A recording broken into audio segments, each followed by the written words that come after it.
तुम्ही जर Paytm, GPay, जार, गुल्लक सारख्या प्लॅटफॉर्म्स वरून डिजिटल गोल्ड घेताय तर हा व्हिडिओ शेवटपर्यंत बघा.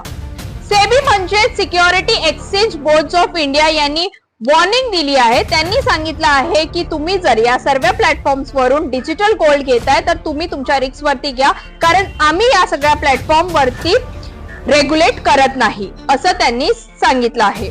ज्याप्रमाणे सेबी म्युच्युअल फंड्स आणि ETFs ला प्रोटेक्शन देतं, त्याप्रमाणे सेबी ह्या सगळ्या प्लॅटफॉर्म्सला प्रोटेक्शन, इन्व्हेस्टर प्रोटेक्शन देत नाही.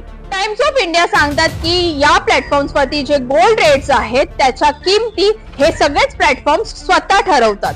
म्हणजे इकडे ट्रान्सपरन्सी झिरो आहे. या सर्व प्लॅटफॉर्म्स स्वतः कमी किमतात गोल्ड घेतात आणि तुम्हाला हाय रेटने विकू शकतात असं टाइम्स ऑफ इंडिया म्हणतं. आणि ही ते खरी समस्या ही आहे की या सगळ्या प्लॅटफॉर्म्स कडे तेवढं फिजिकल गोल्ड आहे का?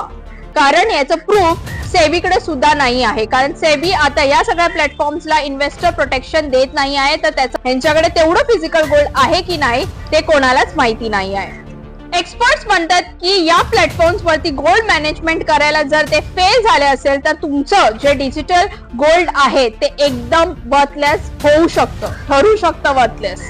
आणि हो, या सगळ्या प्लॅटफॉर्म्स मध्ये तुम्ही डिजिटल गोल्ड घेण्यासाठी 3% GST भरतायत. आणि तुम्हाला सांगू तर ETFs आणि म्युच्युअल फंड्स मध्ये GST लागतच नाही. म्हणूनच सेबीने सांगितलं आहे की buy gold through SEBI regulated options, म्हणजेच ETFs आणि म्युच्युअल फंड्स, किंवा तुम्ही फिजिकल गोल्ड सुद्धा घेऊ शकतात. डिजिटल ऍप वरती गोल्ड घेणं म्हणजेच डबल रिस्क, मार्केट रिस्क आणि प्लॅटफॉर्म रिस्क. स्मार्ट इन्व्हेस्ट करा आणि सेफ राहा.